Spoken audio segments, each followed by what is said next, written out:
നമസ്കാരം. വാർത്താധിഷ്ഠിത current affairs പ്രോഗ്രാമായ Vedic വാർത്താവാരത്തിലേക്ക് ഞാൻ രാജേഷ് നിങ്ങളെ ഏവരും ഹാർദവമായി സ്വാഗതം ചെയ്തുകൊള്ളുന്നു.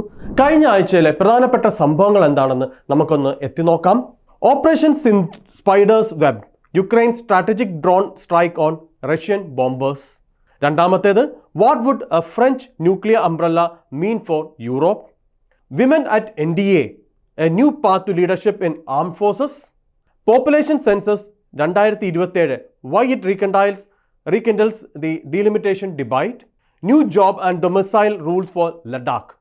Operation Spider's Web, Ukraine strategic drone strike on Russian bombers.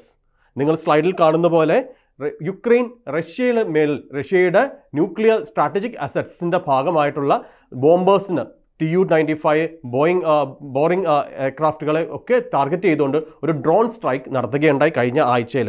ഇത് എന്തുകൊണ്ട് പ്രധാനപ്പെട്ടതെന്ന് ചോദിച്ചു കഴിഞ്ഞാൽ, ഏകദേശം റഷ്യ യുക്രൈൻ സന്ധി സംഭാഷണങ്ങൾ നടക്കുന്നതിന് തൊട്ട് മുമ്പായിട്ടാണ് യുക്രൈൻ്റെ ഈ ഒരു നീക്കം എന്നതും പ്രധാനപ്പെട്ടതാണ്. ഇതിൻ്റെ ഓപ്പറേഷൻ്റെ പേര് ഓപ്പറേഷൻ സ്പൈഡേഴ്സ് വെബ് എന്നാണ് അറിയപ്പെടുന്നത്.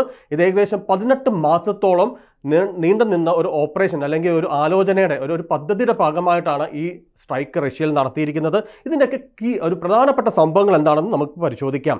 ടാർഗറ്റഡ് സൈറ്റ്സ് എന്തൊക്കെയാണ്? 5 പ്രധാനപ്പെട്ട റഷ്യൻ കേന്ദ്രങ്ങളെയാണ്, 5 ടൈം സോൺസിൽ ഉള്ള കേന്ദ്രങ്ങളെയാണ് യുക്രൈൻ ആക്രമിച്ചിരിക്കുന്നത്.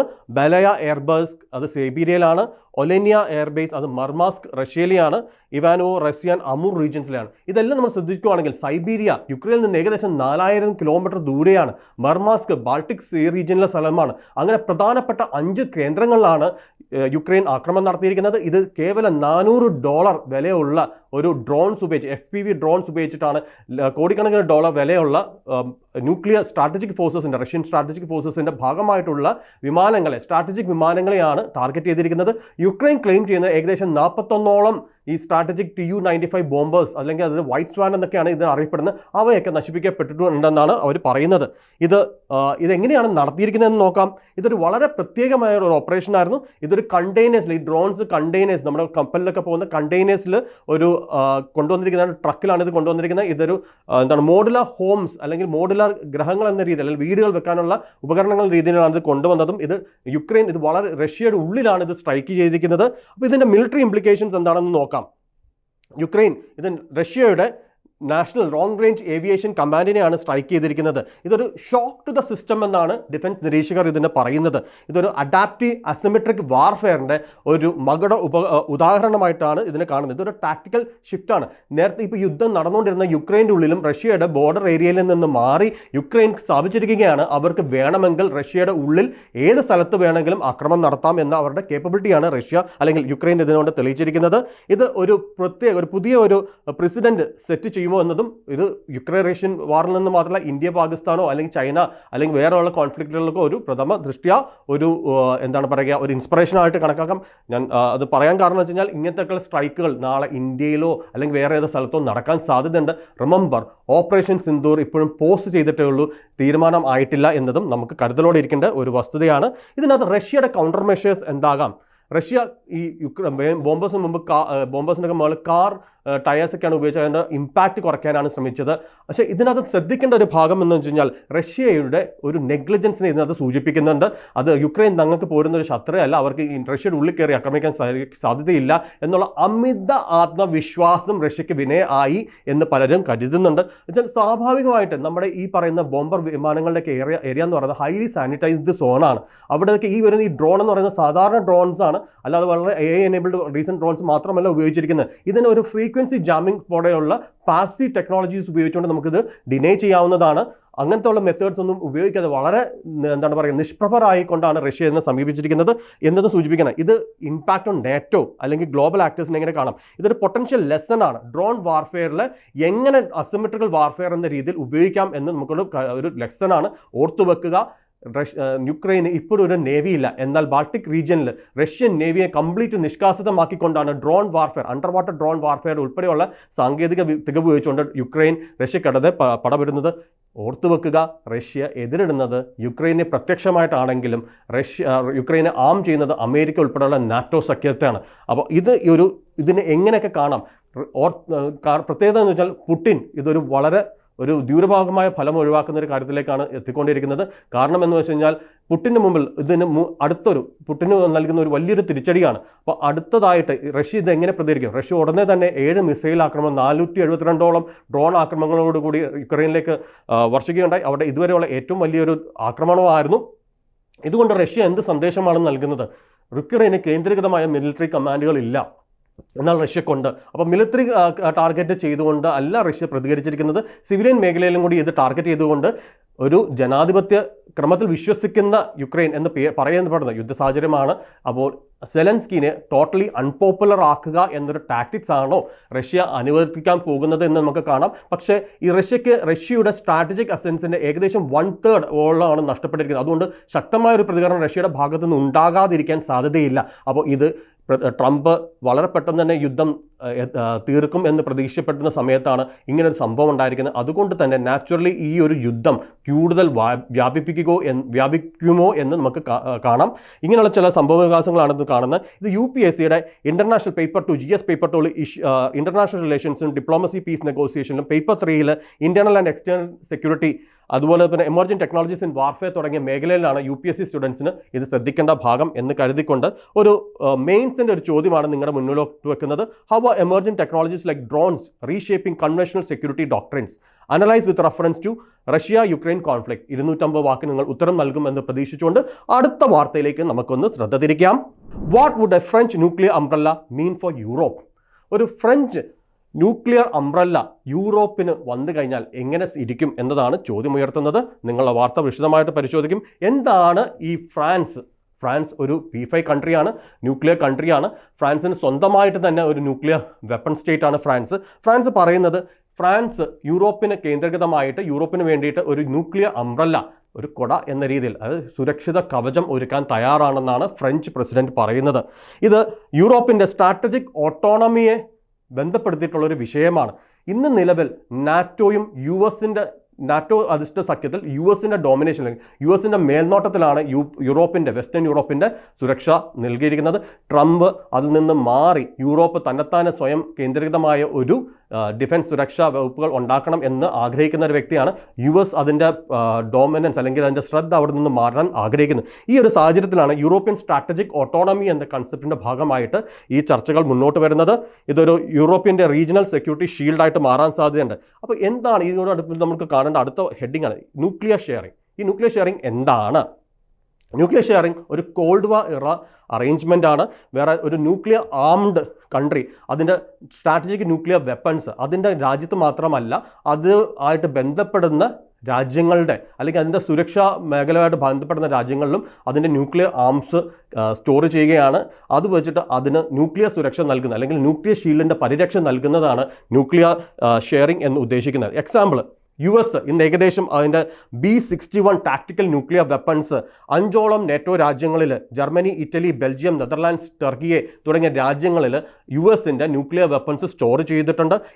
ഇതിൻ്റെ ഫുൾ ഓപ്പറേഷണൽ കൺട്രോൾ US-നാണ് ഉള്ളത്. ഇത് എന്തിനു നൽകിയിരിക്കുന്നത്? ഈ ഒരു സ്റ്റോറേജ് കൊണ്ട് തന്നെ US നൽകുന്ന സുരക്ഷ കവചത്തിനുള്ളിൽ നിന്നാണ് ഈ രാജ്യങ്ങൾ പ്രവർത്തിക്കുന്നത്. അപ്പോൾ ഈ ഒരു മോഡലാണ് ഇപ്പോൾ ന്യൂക്ലിയർ ഷെയറിംഗിനുള്ളത്. ഫ്രാൻസ് ഈ ഒരു മോഡലാണോ അനുവർത്തിക്കാൻ ഉദ്ദേശിക്കുന്നത്? അതായത് US-നെ റീപ്ലേസ് ചെയ്തുകൊണ്ട് ഫ്രാൻസ് പറയുകയാണ് ഞങ്ങൾ ഈ സുരക്ഷാ കവചം യൂറോപ്പിന് വേണ്ടിയിട്ട് നൽകാം. എന്തിന്? യൂറോപ്പിൻ്റെ സ്ട്രാറ്റജിക് ഓട്ടോണമിയുടെ ഭാഗമായിട്ട്. അപ്പോൾ അതിന് ചില പ്രധാനപ്പെട്ട ചോദ്യങ്ങൾ വരുന്നുണ്ട്. Does France have enough war heads?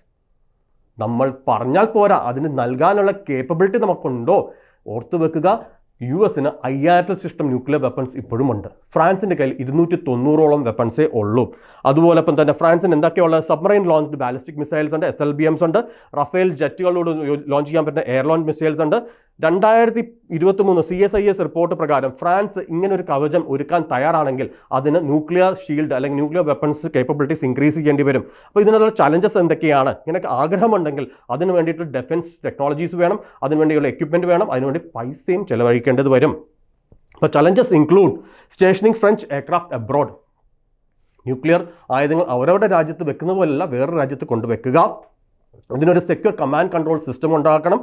Coordinating multinational political വില്ലും ഇതിനോടൊപ്പം കൊണ്ടുവരേണ്ടതാണ്. അപ്പോൾ ഇതിൻ്റെ പ്രധാനപ്പെട്ട ചോദ്യം, ഇതിപ്പോൾ യൂറോപ്പിൻ്റെ പ്രധാനപ്പെട്ട കോമൺ ശത്രു ആരാണെന്ന് വെച്ച് കഴിഞ്ഞാൽ ഉത്തരം ഒന്നേ ഉള്ളൂ, റഷ്യ ആണ്. അപ്പോൾ ഇത് റഷ്യ എന്നെ ഡിറ്റർ ചെയ്യുമോ?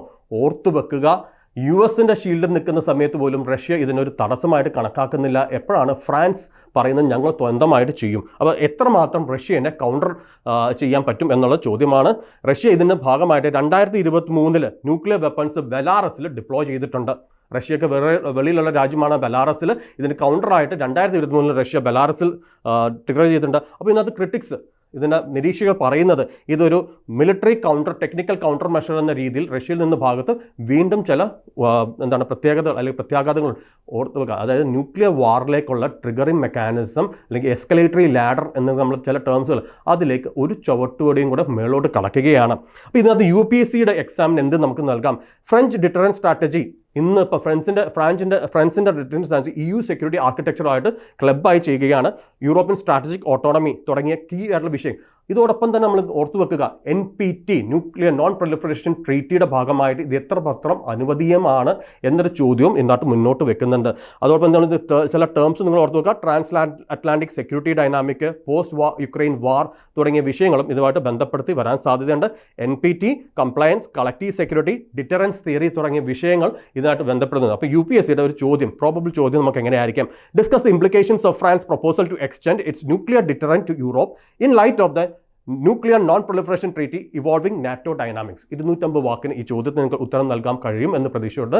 അടുത്തത് നമ്മുടെ ഇന്ത്യയിലേക്ക് കടക്കുകയാണ്. ഇന്ത്യയിൽ women at NDA a new path to leadership in the armed forces. വനിതകൾ പ്രധാനപ്പെട്ട മേഖലയിലേക്ക് കടന്നു വരികയാണ്. NDA നാഷണൽ ഡിഫൻസ് അക്കാഡമിയിൽ നിന്ന് 17 വനിതാ കേഡറ്റുകൾ പാസ് ഔട്ട് ആകുകയാണ്. അതിൻ്റെ ഇംപ്ലിക്കേഷൻസ് എന്തൊക്കെയാണ്? മെയ് 30 ഫ്രൈഡേ 2025 17 വിമൻ കേഡറ്റ് NDAയുടെ നാഷണൽ ഡിഫൻസ് അക്കാഡമിയിൽ നിന്ന് ഒഫീഷ്യലി ഗ്രാജുവേറ്റ് ആയിട്ടുണ്ടത്. അപ്പോൾ ഇതിൻ്റെ പ്രത്യേകത എന്ന് വെച്ച് കഴിഞ്ഞാൽ ഈ കേഡറ്റുകളിൽ നിന്നാണ്, NDAയിൽ നിന്നാണ് ഇന്ത്യയുടെ ഡിഫൻസ് ലീഡർഷിപ്പിലേക്ക് പുതിയ തലമുറ കടന്നു വരുന്നത്. അതുകൊണ്ട് നാളെ ഒരു പക്ഷേ വനിതകൾ ഇന്ത്യയുടെ ആർമി ചീഫോ നേവി ചീഫോ എയർ ചീഫോ ആയി മാറി ഒരു പക്ഷേ ഇന്ത്യയുടെ പ്രധാനപ്പെട്ട പോസ്റ്റുകൾ ഇവർ വന്നു ചേരാൻ സാധ്യതയുണ്ട്. അപ്പോൾ അങ്ങനെ ഇരിക്കുന്ന വസ്തുതയിൽ ഇതിൻ്റെ ചരിത്രപരമായ വസ്തു നമുക്കൊന്ന് പരിശോധിക്കാം. 1888 ബ്രിട്ടീഷ് ആദ്യമായിട്ട് മിലിറ്ററി നഴ്സിംഗ് സർവീസസിൻ്റെ ഭാഗമായിട്ട് വനിതകൾ ഒഫീഷ്യലി ഇന്ത്യൻ ആർമിയുടെ ഭാഗമായി ചേരുന്നത്. 1958 വനിതാ ഡോക്ടർമാരെ ഇന്ത്യൻ ആർമി റെഗുലർ കമ്മീഷൻ ബേസിസിൽ നിയമിക്കാൻ തുടങ്ങി. 1992 വിമൻ സ്പെഷ്യൽ എൻട്രി സ്കീം പ്രകാരം വനിതകൾക്ക് സെലക്റ്റഡ് ആയിട്ടുള്ള നോൺ കോമ്പാറ്റ് റോൾസിൽ പരിഗണന നൽകുകയുണ്ടായി. ഇത് ഉണ്ടായിരുന്നത് എഡ്യൂക്കേഷൻ ഇൻ്റലിജൻസ് മേഖലയിലാണ്. 2008 പെർമനൻറ്റ് കമ്മീഷൻ ആദ്യമായിട്ട് ചില ബ്രാഞ്ചുകളിൽ അനുവദിക്കുകയുണ്ടായി. ഇത് നോൺ കോമ്പാറ്റ് ബ്രാഞ്ചുകളിലായിരുന്നു. പെർമനൻറ്റ് കമ്മീഷനാണ് നൽകുന്നത് നോൺ കോമ്പാറ്റ് ബ്രാഞ്ചിൽ. 2019 ഈ പെർമനൻറ്റ് കമ്മീഷൻ എന്ന് പറയുന്നത് 8 കൂടി നോൺ കോമ്പാറ്റ് ബ്രാഞ്ചസിലേക്ക് വ്യാപിച്ചു.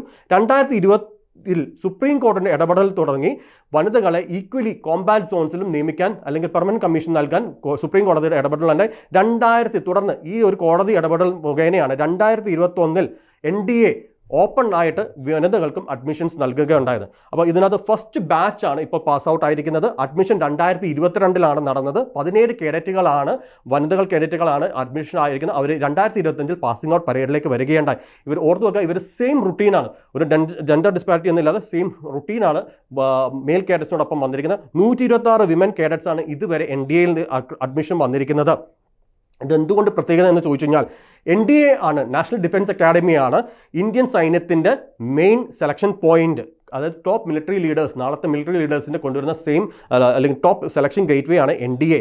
നാളെ positions like chief of army staff, navy staff, air ചീഫും ചീഫ് ഓഫ് ഡിഫൻസ് സ്റ്റാഫും ഒരുപക്ഷെ ഈ കേഡറ്റുകളിൽ നിന്ന് ആകാൻ സാധ്യതയുണ്ട്. ഇത് ആംഡ് ഫോഴ്സസിനെ കൂടുതൽ ഇൻക്ലൂസീവും മെറിറ്റ് ബേസ്ഡ് ആക്കുന്നതിൽ ഒരു പ്രധാനപ്പെട്ട കാൽവെപ്പാണെന്ന് നമുക്ക് കരുതാം എന്ന് സൂചിപ്പിച്ചുകൊണ്ട് മെയിൻസിന് റിലേറ്റഡ് ആയിട്ടുള്ള ഒരു ചോദ്യമാണ് നിങ്ങളുടെ മുന്നിലേക്ക് വെക്കുന്നത്. The induction and graduation of women from the National Defense Academy marks a transformative step towards gender parity in the Indian Armed Forces. Discuss the evolution of women's role in the military and evaluate the significance of NDA training in enabling future leadership positions for women. 250 വാക്കിന് ഈ ചോദ്യത്തിന് നിങ്ങൾ ഉത്തരം നൽകുമെന്ന് പ്രതീക്ഷിച്ചുകൊണ്ട് അടുത്ത വാർത്തയിലേക്ക് നമുക്കൊന്ന് ചുവടുവെക്കാം. Population census 2027 why it rekindles the delimitation debate എന്നതാണ് ചോദ്യം, അല്ലെങ്കിൽ ഒരു പ്രസക്തമായ വിഷയം. ഇതിൻ്റെ കോണ്ടെക്സ്റ്റ് എന്ന് വെച്ച് കഴിഞ്ഞാൽ 2027 സെൻസസ് കേന്ദ്ര ആഭ്യന്തര മന്ത്രാലയം പ്രഖ്യാപിക്കുകയുണ്ടായി. ഇത് 2 ഫേസ് ആയിട്ടാണ് ഈ പോപ്പുലേഷൻ സെൻസസ് 2027 നടക്കുന്നത്. റഫറൻസ് ഡേറ്റ് മാർച്ച് 1, 2027 ആണ്. ഈ ഒരു സെൻസസിൻ്റെ പ്രഖ്യാപനം തോടൊപ്പം തന്നെ delimitation, parliamentary constituencies, especially southern northern divide തുടങ്ങിയ വിഷയങ്ങളും ചർച്ചാ വിഷയമായി വരികയാണ്. അപ്പോൾ എന്താണ് ഈ ഡീലിമിറ്റേഷൻ എന്ന് നമുക്കൊന്ന് ശ്രദ്ധിക്കാം. ഡീലിമിറ്റേഷൻ എന്ന് പറഞ്ഞു കഴിഞ്ഞാൽ redrawing of constituency boundaries according to population സെൻസസിനാണ് ഡീലിമിറ്റേഷൻ എന്ന് നമുക്ക് ചുരുക്കത്തിൽ മനസ്സിലാക്കാവുന്നതാണ്.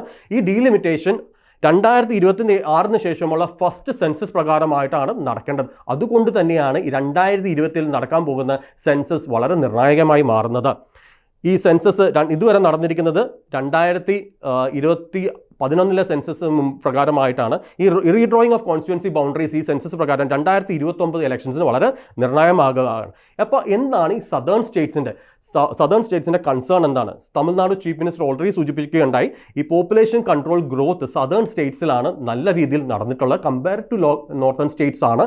അതുകൊണ്ട് തന്നെ ഈ പോപ്പുലേഷൻ സെൻസസിന് ബേസിസിൽ കോൺസ്റ്റിറ്റ്യുവൻസീസ് റീഡ്രോ ചെയ്യുമ്പം സദേൺ സ്റ്റേറ്റ്സിന് ജനറലായിട്ടൊരു ആശങ്കയുണ്ട്, അവരുടെ പ്രാതിനിധ്യം കുറയുമോ എന്നാണ്. കാരണം ജനസംഖ്യ അടിസ്ഥാനത്തിലാണ് ഈ ഡീലിമിറ്റേഷൻ്റെ ഒരു പ്രധാനപ്പെട്ട ഘടകം. അങ്ങനെ ജനസംഖ്യ അടിസ്ഥാനത്തിൽ ജനസംഖ്യ നിയന്ത്രണം വളരെ ശക്തമായി നടപ്പാക്കിയ സദേൺ സ്റ്റേറ്റ്സിന് ജെനുവിൻലി അവർക്ക് കൺസേൺ ഉണ്ട്, അവരുടെ ലോക്സഭയിലെ പ്രാതിനിധ്യം കുറയുമോ, ആനുപേക്ഷികമായിട്ട് കുറയുമോ എന്ന ആശങ്കയുണ്ട്. ഇതിന് എന്താണ് ടൈം ലൈൻ? ഇതിനകത്ത് പ്രത്യേകത ഉണ്ട്. ഈ 2027 നടക്കാൻ പോകുന്ന സെൻസസിൻ്റെ പ്രത്യേകത എന്താണെന്ന് വെച്ച് കഴിഞ്ഞാൽ ഡിജിറ്റൽ എന്യൂമറേഷനാണ് ഉപയോഗിക്കാൻ സാധ്യതയുള്ള. ഡിജിറ്റൽ എന്യൂമറേഷൻ വളരെ സ്പീഡപ്പായിട്ട് കാര്യങ്ങൾ ചെയ്യും എന്ന പ്രത്യേകതയാണ്. ഏകദേശം 25 തൊട്ട് 30 ലക്ഷം എന്യൂമറേറ്റേഴ്സിന് ഡിപ്ലോയ് ചെയ്തുകൊണ്ട് ആണ് നടക്കുന്നത്. ഈ ഡിജിറ്റൽ എന്യൂമറേഷൻ ആയതുകൊണ്ട് പ്രൊവിഷണൽ ഡാറ്റയും ഫൈനൽ ഡാറ്റയും തമ്മിലുള്ള വ്യത്യാസങ്ങൾ കുറയാനുള്ള സാധ്യതയാണ് വിദഗ്ധർ കരുതുന്നത്. അപ്പോൾ ഈ സെൻസസിന് ശേഷം എന്തൊക്കെ നടക്കാനാണ് സാധ്യതയുള്ളതെന്ന് നമുക്കൊന്ന് കണക്കാക്കാം. ഒന്ന്, സെൻസസിന് ശേഷം ഫൈനൽ പോപ്പുലേഷൻ ഡാറ്റ പബ്ലിഷ് ചെയ്യും. കേന്ദ്ര ആഭ്യന്തര മന്ത്രാലയമാണ് ഇത് നടത്തുന്നത്. ഞാനൊരു ചോദ്യം വെക്കാണ്, who actually is responsible for the census in India? ഏത് ഓഫീസാണ് ഇതിൻ്റെ റെസ്പോൺസിബിൾ എന്ന ചോദ്യമാണ് ഞാൻ ഇതിനകത്ത് ചോദിക്കുന്നത്. ഈ ഉത്തരം നിങ്ങൾ എനിക്ക് ടൈപ്പ് ചെയ്ത് അയക്കുമെന്ന് പ്രതീക്ഷിക്കുകയാണ്. ഇതിനകത്ത് MCQs അല്ല ചോദിച്ചിരിക്കുന്നത്, ഇതൊരു UPSC ചോദ്യമാണ്. അപ്പോൾ അടുത്ത ഭാഗം, ഈ സെൻസസ് ഡാറ്റ പബ്ലിഷ് ചെയ്തതിന് ശേഷം ഒരു ഡീലിമിറ്റേഷൻ ആക്ട് പാർലമെന്റ് പാസ്സാക്കണം. ഈ ഡീലിമിറ്റേഷൻ ആക്ട് പ്രകാരമാണ് ഡീലിമിറ്റേഷൻ കമ്മീഷൻ രൂപീകരിക്കേണ്ടത്. ഈ ഡീലിമിറ്റേഷൻ കമ്മീഷനാണ് പിന്നെ പുതിയ ഫോർമുല അനുസരിച്ചിട്ട് പാർലമെന്ററി സീറ്റിൻ്റെയും നിയമസഭാ സീറ്റുകളുടെ അലോക്കേഷൻ നടത്തേണ്ടത്. ഈ അലോക്കേഷന് ശേഷം ഒരു കോൺസ്റ്റിറ്റ്യൂഷൻ അമെൻമെൻറ്റ് നടത്തിയിട്ടാണ് നമ്മുടെ പാർലമെന്റിലെ പ്രാതിനിധ്യം കൂട്ടണോ കുറയ്ക്കണോ അല്ലെങ്കിൽ നിലനിർത്തണോ എന്നൊക്കെ തീരുമാനിക്കേണ്ടത്. ഇന്ന് 1970 സെൻസസ് അല്ലെങ്കിൽ ഡീലിമിറ്റേഷൻ പ്രകാരം 543 ഇന്ന് പാർലമെന്റിലെ സീറ്റുകൾ ക്യാപ്പ് ചെയ്തിരിക്കുന്നത്. അത് ഇൻക്രീസ് ചെയ്യണോ വേണ്ടയോ എന്നൊക്കെ തീരുമാനം കോൺസ്റ്റിറ്റ്യൂഷൻ അമെൻമെൻറ്റ് പ്രകാരമാണ് വരുന്നത്. അതുകൊണ്ട് ഈ സെൻസസ് വളരെയധികം പ്രത്യേകതയും പ്രത്യാഘാതങ്ങളും ഉണ്ടാക്കുന്നതാണ് എന്ന് പറഞ്ഞുകൊണ്ട് അടുത്ത വാർത്തയിലേക്ക് നമുക്ക് കാതോർക്കാം. New jobs and domicile rules for Ladakh. അപ്പോൾ ലഡാക്കിൽ പുതിയ ഡൊമിസൈൽ റൂൾസ് കേന്ദ്ര മന്ത്രാലയം നോട്ട് ചെയ്തിട്ടുണ്ട്. അപ്പോൾ ഇതെന്താണ്, ഈ റൂൾസ് എന്തൊക്കെയാണ്? ആർട്ടിക്കിൾ 370 റിവോക്ക് ചെയ്തതിന് ശേഷം ലഡാക്ക് ഒരു യൂണിയൻ ടെറിട്ടറി ആയിട്ടാണ് മാറിയിരിക്കുന്നത്. 2019 തൊട്ട് ഈ ലഡാക്കിലെ ജനവിഭാഗങ്ങൾ സോനം വാങ്ചുക്കിൻ്റെ നേതൃത്വത്തിൽ ചില പ്രത്യേക ആവശ്യങ്ങൾക്ക് വേണ്ടി സമരം ചെയ്തു. ആരാണ് സോനം വാങ്ചുക്? നിങ്ങൾ എല്ലാവരും 3 Idiots ഫിലിം കണ്ടിട്ടുണ്ട് എന്ന് ഞാൻ പ്രതീക്ഷിക്കുന്നു. ആ സിനിമയിലെ ഫുങ്സുക് വാങ്ഡു എന്ന് പറയുന്ന അഭിനേത അല്ലെങ്കിൽ ക്യാരക്ടറിനെ ഇൻസ്പയർ ചെയ്തിരിക്കുന്ന ഒരു റിയൽ ലൈഫ് മോഡലാണ് സോനം വാങ്ചുക്. ഓർത്തു വെക്കുക, കരിഷ്മ കപൂറും അമീർ ഖാനും ഒക്കെ മീറ്റ് ചെയ്ത പാങ്സോ ലേക്ക് ഒക്കെ ലഡാക്കിൽ തന്നെ ഇതൊക്കെ നേതായിട്ട് നടന്ന സംഭവങ്ങളാണ്. അപ്പോൾ അവിടുത്തെ ഒരു പ്രധാനപ്പെട്ട ഒരു ലീഡറാണ് സോനം വാങ്ചുക്. അവർ പറയുന്നത് ചില ഡിമാൻഡുകളാണ്. എന്തൊക്കെയാണ് ഇപ്പം നൽകുന്ന റെഗുലേഷൻ പ്രകാരം എന്തൊക്കെ നൽകിയിട്ടുണ്ടെന്ന് നോക്കിക്കഴിഞ്ഞാൽ ഒരു ഡൊമിസൈൽ ബേസ്ഡ് ഗവർണൻസ് ജോബ്സ്, അത് തദ്ദേശീയരെ കൂടുതലായിട്ട് ഗവൺമെൻറ് ജോബ്സിലേക്ക് റിക്രൂട്ട് ചെയ്യുന്ന ഒരു റൂൾസാണ് നടങ്ങിയിരിക്കുന്നത്. ഇത് പ്രകാരം ഏകദേശം ലഡാക്കിൽ താമസിച്ചിട്ടുള്ള 15 വർഷമായിട്ട് സ്ഥിരം താമസിച്ചിട്ടുള്ള ലഡാക്കിൽ താമസിച്ചവർക്കോ 7 കൊല്ലമോ ക്ലാസ് 10 12 അവിടുന്ന് പാസ്സായവർക്കോ അല്ലെങ്കിൽ സെൻട്രൽ ഗവൺമെൻറ് എംപ്ലോയീസ് 10 കൊല്ലം ലഡാക്കിൽ സേവനം നടത്തിയിട്ടുള്ളവർക്കോ അവരുടെ കുട്ടികൾക്കോ ഡൊമിസൈൽ ആക്ട് പ്രകാരം പ്രത്യേക പരിഗണന നൽകുന്നതാണ്. ഈ ഡൊമിസൈൽ സർട്ടിഫിക്കേഷൻ റൂൾസ് ആരാണ് നൽകുന്നത്? തഹസിൽദാറാണ് ഇത് ഇഷ്യൂ ചെയ്യുന്നത്. ഡെപ്യൂട്ടി കമ്മീഷണേഴ്സാണ് അതിൻ്റെ അപ്പീൽസ് നിർണ്ണയിക്കുന്നത്. ആപ്ലിക്കേഷൻസ് ഓൺലൈനായിട്ടോ ഓഫ്ലൈനായിട്ടോ നൽകാവുന്നതാണ്. അപ്പോൾ ഇതുകൊണ്ട് എന്തൊക്കെയാണ് പ്രത്യേകത? ഇപ്പോൾ ഈ ഒരു ജോബ് റിസർവേഷൻ എഡ്യൂക്കേഷൻ ജോബ് കോട്ടേഴ്സിൽ ഉണ്ടായിട്ടുണ്ട്. Reservation four SC STs OBCs തുടങ്ങിയ കാറ്റഗറി ഉൾപ്പെടെ ഇന്ന് 85% റിസർവേഷനാണ് ഇപ്പോൾ നൽകിയിരിക്കുന്നത്. ഇത് നമ്മൾ ക്യാപ്പ് ചെയ്തിരിക്കുന്ന 50% കൂടുതലാണ്. ഇതോടൊപ്പം തന്നെ പ്രൊഫഷണൽ കോഴ്സസിലൊക്കെ ഇത് അപ്ലിക്കബിൾ ആണ്. ഇത് കൂടാതെ 10% EWS കോട്ട സെപ്പറേറ്റ് ആണ്. ഏകദേശം 95% റിസർവേഷനാണ് ഇതുകൊണ്ട് വരുന്നത്. ഈ നോട്ടിഫിക്കേഷൻ ഒപ്പം തന്നെ ഒഫീഷ്യൽ ലാംഗ്വേജ് റെക്കഗ്നിഷൻ നടത്തിയിട്ടുണ്ട്. ലഡാക്കിൽ ഇന്ന് officially recognises English, Hindi, Urdu, Bhoti, Purgi എന്ന 5 ഭാഷകൾ ഒഫീഷ്യൽ റെക്കഗ്നേഷൻ ഈ റെഗുലേഷൻ നൽകുന്നുണ്ട്. അതോടൊപ്പം തന്നെ ഈ പുതിയ നോട്ടിഫിക്കേഷൻ ഷീന, ബൊക്സാത്ത്, ബാൽത്തി, ലഡാക്കി തുടങ്ങിയ റീജിയണൽ ഡയലക്റ്റുകളെ പ്രിസർവ് ചെയ്യാൻ പ്രത്യേക സ്റ്റെപ്പുകൾ എടുക്കുമെന്നും ഉറപ്പ് നൽകിയിട്ടുണ്ട്. ഇതോടൊപ്പം തന്നെ 1/3 സീറ്റ്സ് വിമന് റിസർവ് ചെയ്തിരിക്കുകയാണ്. 3/1 സീറ്റുകൾ വനിതകൾക്ക് റിസർവ് ചെയ്തിരിക്കുകയാണ്. അത് റൊട്ടേഷണൽ ബേസിസിലാണ്. അപ്പോൾ എന്തുകൊണ്ട് ഈ റൂൾസ് മാറ്റർ ചെയ്യുന്നു എന്ന് നമുക്ക് ശ്രദ്ധിച്ചാൽ ഇത് ഫസ്റ്റ് ഡീറ്റെയിൽഡ് ലോസ് ആണ്. ലഡാക്കിൻ്റെ ഫോർമേഷൻ 2019 ഡീലിമിനേഷൻ ഭാഗമായിട്ടുള്ള ലഡാക്കിൻ്റെ ഭാഗമായിട്ടുള്ള ഫസ്റ്റ് ഒഫീഷ്യൽ ഒരു റൂൾസ് ആൻഡ് റെഗുലേഷൻസ് ആണ്. സെൻട്രൽ ഇത് പ്രാദേശികവാസികളുടെ ഡിമാൻഡ് എന്ന് പറഞ്ഞാൽ ഷെഡ്യൂൾ 6 പ്രകാരം ഉള്ള പരിഗണന അവർക്ക് പ്രൊട്ടക്ഷൻ നൽകണമെന്നാണ്. അത് ഇതുവരെ കേന്ദ്ര ഗവൺമെന്റ് അനുവദിച്ചില്ല. അതിൻ്റെ ചുവടുവെപ്പായിട്ടായിരിക്കും ഇതിപ്പോൾ നൽകിയിരിക്കുന്നത് നമുക്ക് കരുതുക. ഇത് ന്യൂ റൂൾസ് ഒരു പ്രത്യേക സേഫ് ഗാർഡാണ് നമ്മുടെ ലഡാക്കി വംശജർക്ക്, തദ്ദേശീയരുടെ ലഡാക്കി വംശജർക്ക് നൽകിയിരിക്കുന്നത്. ഇതൊരു എക്സിക്യൂട്ടീവ് ഓർഡർ പ്രകാരമാണ് ഇന്ന് നൽകിയിരിക്കുന്നത്. അപ്പോൾ അതുകൊണ്ട് തന്നെ ചില ചോദ്യങ്ങൾ ഇപ്പോഴും മുന്നിൽ നിൽക്കുന്നുണ്ട്. ആക്ടിവിസ്റ്റുകൾ പറയുന്നത് ഇത് അവർ ഉദ്ദേശിക്കുന്ന ലെവലിലേക്ക് തന്നെ പോകുന്നില്ല, എന്നാൽ തീർച്ചയായിട്ടും മുന്നോട്ട് പോകുന്ന വളരെ പ്രധാനപ്പെട്ട സ്റ്റെപ്പാണ്. ഡിമാൻഡ് അവർ പ്രാദേശികവാസി സോനം വാങ്ചുക്കിന്റെ നേതൃത്വത്തിലുള്ള ആക്ടിവിസ്റ്റുകൾ ഡിമാൻഡ് ചെയ്യുന്നത് അവർക്ക് 6th ഷെഡ്യൂൾ പ്രകാരമുള്ള പരിരക്ഷകൾ കേന്ദ്രം നൽകണമെന്നാണ്. അതോടൊപ്പം ഇപ്പോഴും അവരുടെ ഫിയർ, അവരുടെ ഒരു തദ്ദേശീയമായ ഒരു പ്രാദേശിക വാദത്തിൻ്റെ ഭാഗമായിട്ടോ അല്ലെങ്കിൽ പ്രാദേശിക ആങ്സൈറ്റിയുടെ ഭാഗമായിട്ടോ വെളിയിൽ നിന്ന് വരുന്നവർ അവരെ ഡോമിനേറ്റ് ചെയ്യുന്ന ഒരു ആകാംക്ഷ അല്ലെങ്കിൽ ആശങ്ക അവർ രേഖപ്പെടുത്തുന്നുണ്ട്. അതോടൊപ്പം തന്നെ കൾച്ചറൽ എക്കോളജിക്കൽ പ്രൊട്ടക്ഷനും കൂടുതലായിട്ട് നൽകണം എന്ന് അവർക്ക് ഒരു ഡിമാൻഡ് ഉണ്ട് എന്നൊക്കെ സൂചിപ്പിച്ചുകൊണ്ട് ഞാൻ ഒരു ചോദ്യമാണ് നിങ്ങളുടെ മുമ്പിലേക്ക് വെക്കുന്നത്. ഇത് 2015 UPSC ക്വസ്റ്റ്യൻ ആണ്. ഇതിനുള്ള ശരിയായുള്ള ഉത്തരങ്ങൾ നിങ്ങൾ കമൻറ്റിലൂടെ രേഖപ്പെടുത്തുമെന്ന് പ്രതീക്ഷിച്ചുകൊണ്ട് നിങ്ങൾക്ക് ഏവർക്കും ഹാർദവമായ ഒരു നന്ദി രേഖപ്പെടുത്തിക്കൊണ്ട് ഞാൻ എൻ്റെ വാക്കുകൾ നിർത്തുന്നു. ജയ് ഹിന്ദ്.